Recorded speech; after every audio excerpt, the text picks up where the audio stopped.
Sid and Keith are out of town and probably debating jiu-jitsu moves over bad hotel coffee. So I'm stepping in with a quick hit of their sharpest takes: productivity, team picks, and time savers. Let's go.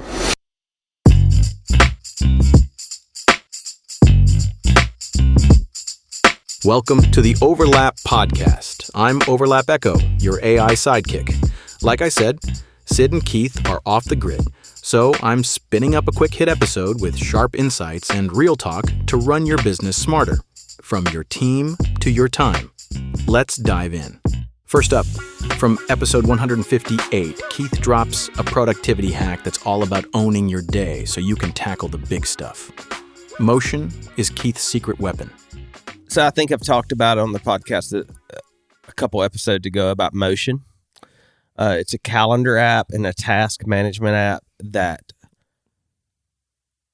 really has revolutionized my day. And when I say that, I don't know that I've ever used those words about a process that I do daily that's made life easier in such a way, but it really has. And I think because what Motion is that it's a time blocker. Are you familiar with time blocking? Oh, yeah. And so I had never used that technique because, one, writing it down and blocking the time was difficult. Two, I thought it was stupid. And three, I had just never been disciplined enough. And so this took all of that away from me. All I have to do is speak it in my phone and say, I need to do this today, and it creates a time for it. And so, we've been on the AI thing quite a bit, and it automatically schedules your day around your meetings. So I've always been one that used the calendar app on the iPhone for like meetings and put my meetings and notes in there, but I had never done task. Okay. When I was using the full focus planner, I would do my 3 tasks. Yeah. But other than that, I wouldn't write down anything else other than that. So Gotcha. It all lived in my head. And so this has got everything out of my head, which is good, and put it somewhere that can be actionable. Okay. And so Motion's been great. I know you use the full focus planner. I do. We'll get to that. Yeah. And then I'll tell you. So wait, let me ask. Are you still on Motion? Yeah, Sorry. Motion. Okay, keep going. I was going to ask questions before you move on to anything else, but go. But no. So I'm done. So if you are a processed wannabe like I was, because I call myself processed, but I was like a wannabe. Yeah. Motion has taken all the friction out of that for me. Now, from episode 161, Keith nails what makes a hire worth keeping. Hint, it's not just the resume.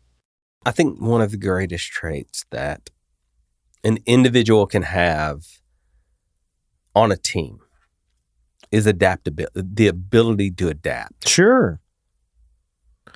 And sure. If you get really people that don't like to adapt, that are just stuck in their ways, it's very hard to do anything with them or even promote them. Yeah. And I think, and so we're talking about that and it sounds like it's fuzzy, but I'm telling you, the more you think about it and the more conversations you have, those people that are stuck like that really stick out like a sore thumb because they almost wear it like a badge of honor. Yeah. And I believe that that's where the attributes come in, where you're looking for a kind, positive attitude versus skilled. I would take a lesser skilled individual, depending if they have the skill set, but depending if they have somewhat of the skill set over the very skilled person that's not, that you come in and say they're not going to be adapted. Yeah. Yeah, and so there's the skills. I think another one that's over indexed is the experience model. And I will hear people say, "Yeah, I've been working in the landscape industry for 10 years." Well, cool. Is that 10 years where you're growing and learning, or is that 10 1-year increments where it's always the same thing every year? And that's why our test really does help. It says help me gauge where on the spectrum are you.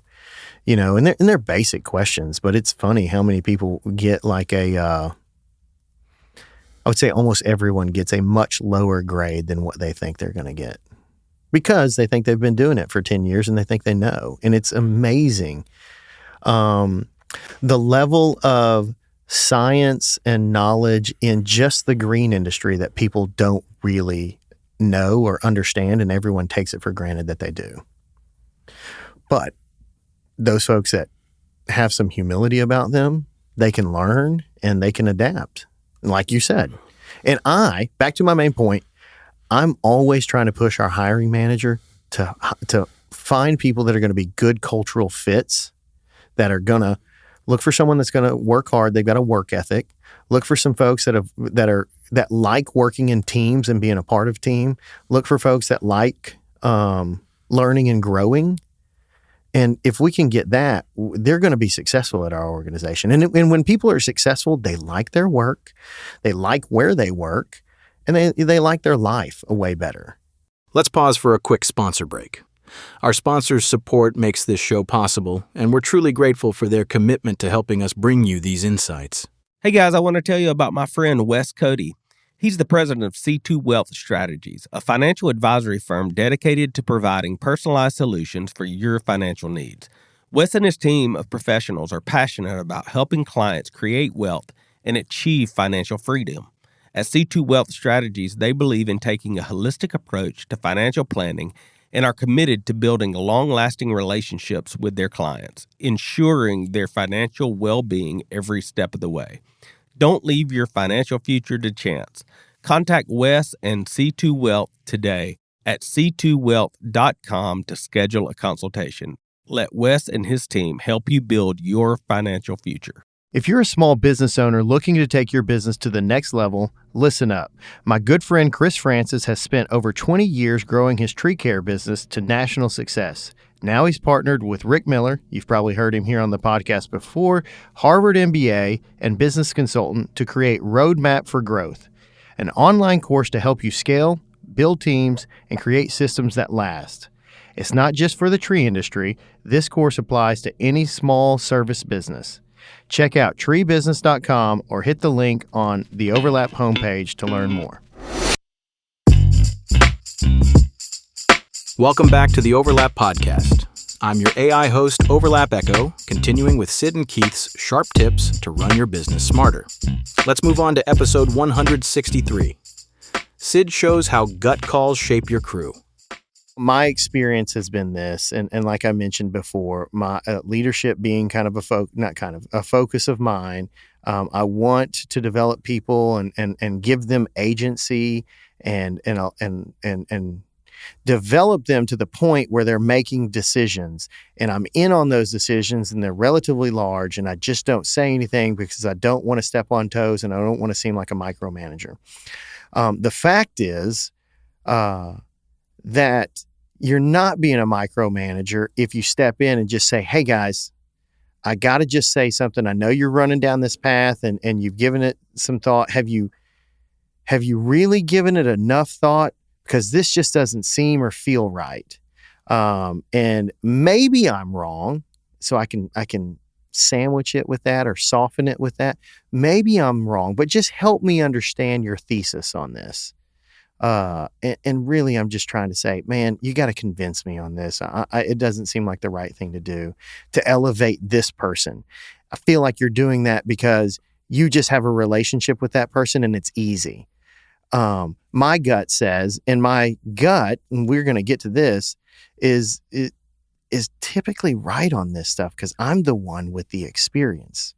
I'm the one that has made a majority of the hires in this organization. I'm the one that has had to deal with it when they don't go right. So, my gut is a little more sensitive to these things than perhaps someone else that doesn't have that same experience. And quite frankly, I'm on the hook if it goes bad. Yes, that's the real, and that's the explanation point at the end of that thought process is that, well, we talked about in our last podcast that, you can't abdicate your responsibility. And that's really an area where you cannot abdicate your responsibility when it comes to trusting your gut.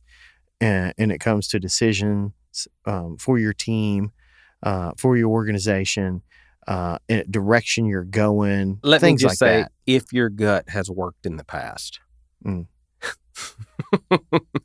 that may be trust your gut. But if it's failed you more times than it's helped you, Yeah, maybe. you may need to get a new gut. Well, I do think that, you can over-index on gut and not do the work, which would be, Definitely getting the information, data, whatever it is, and whatever the scenario is, and trying to let that give you the answer. But I mean, lots of times the answer is somewhat ambiguous, and you kind of got to trust the gut. Keith's back in episode 167 with a lesson on connecting smart, because random noise doesn't pay. We were pushing messaging out, and we were not taking into consideration who was reading it. This is Hatch? Yes. Okay. And so the scientific community was getting the very same thing as the founders were. Have you ever met scientists? Yeah. They don't give we both know one. Yeah, they don't give a crap about what founders think about.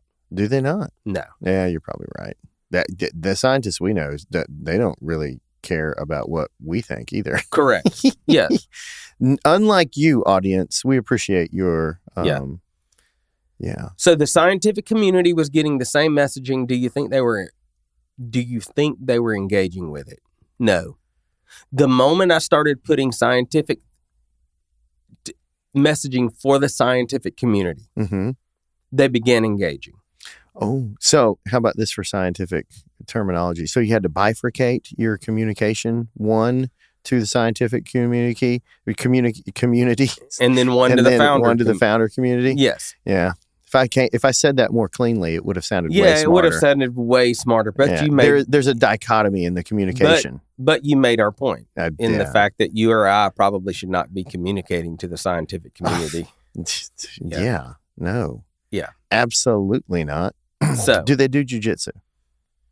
No. Not my people. Never mind. Time for a brief sponsor break. We're thankful for our sponsors. Their backing keeps this podcast going, so we can share these ideas with you. Hey, let me tell you about a friend of the show called Content Fresh. Since they've taken over our social media for the Overlap podcast, we've seen incredible growth. When you combine the growth from all social platforms, we're looking at a massive increase of 2,235%. This partnership has truly transformed our reach and engagement. If you're passionate about growing your business, partnering with Content Fresh could be a game changer for you. Go to overlaplife.com and click on sponsors today. I want to take a moment to talk about someone who's been instrumental in my personal and business success. That's Johnny Barranco and his team at Barranco & Associates. For over 7 years, Johnny has been my go-to accountant and financial consultant. I can tell you that he's more than just a tax preparer. Johnny takes a holistic approach to all my financial dealings, aligning them with my long-term plans and personal lifestyle. I've recommended Johnny to several friends throughout different business groups around the country, and the feedback has been nothing short of exceptional. His expertise and service are top-notch. So if you're looking for someone who not only prepares your taxes, but also helps you strategize for the future, Johnny and his team at Barranco & Associates are the ones to call. Trust me, you won't regret it. So contact Johnny Barranco today and take the first steps towards financial peace. You're not going to regret this. Welcome back to the Overlap Podcast. I'm Overlap Echo, your AI host, diving back into Sid and Keith's real talk for small business success. Now, Sid closes us out in episode 166 with a gut punch about your yeses. What are some things that you should be saying no to? Are you on a board that you don't need to be on? It's outlived its time. Are you in some sort of social group that is just taking too much of your time and you're not getting anything out of it? Your life has evolved and it's moved beyond that. Are you are you in something else? Are you in some sort of position that's that you shouldn't be doing at work, that you've got people that you're actually paying that should be doing that, but you feel guilty asking them to do it for some reason. And now you're not able to delegate and elevate yourself up because of some weird guilt thing. You got to say no. You got to open yourself up because, and this was really the the foundational principle of this whole quick hit, that when Keith and I were talking about it, every time you say yes to something, your time is finite. So you can't keep stacking things on because you're inadvertently saying no to something else. And most of the time, I'm not going to say all of the time, but most of the time, you're saying no to the most important things. That's either your wife, that's your family. You're going to miss dinners. You're going to miss something. You're going to miss some things. That's probably so important that you'll never get that time back, but you'll always get to work. And I can say that with, at a certain point in my life, with one child gone and one getting close to being gone, but I've got another one that's there for a while, and I'm probably tuned into this now. So I'm pretty conscious about how I spend my time now, because early on in my life, I said yes to everything, and I probably missed a lot of little things that I did a lot of things, but I probably said yes to a lot of things that I shouldn't have, and spent a lot of time away from the people that I'll never get that time back. A ball game's not worth missing for a board meeting. And it sounds like a nonprofit. Just board meeting, and look, I know those things need your help. They need your help, and if you can do it, God bless you. And if you can you can make it, you can juggle it all, and it all works out great. But there's that. There's also other aspects just in work and life and everything. But just saying no is so helpful, because saying yes, that's the thing that I don't think people understand, is when you say yes to something, you're inadvertently saying no to something else, because it is a zero-sum game with your time. You're just going to miss something. And maybe you're not missing anything important. Maybe you're not missing a ball game. Maybe you're not missing Sunday night dinner. Those things are important to me. And especially once I've missed some of them and they're gone and I'll never get them back.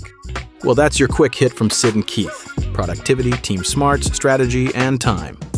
Don't forget to check out the Overlap sponsors. They keep this thing rolling. Hit us up on LinkedIn at Overlap Podcast, or check overlaplife.com for more. See you next time.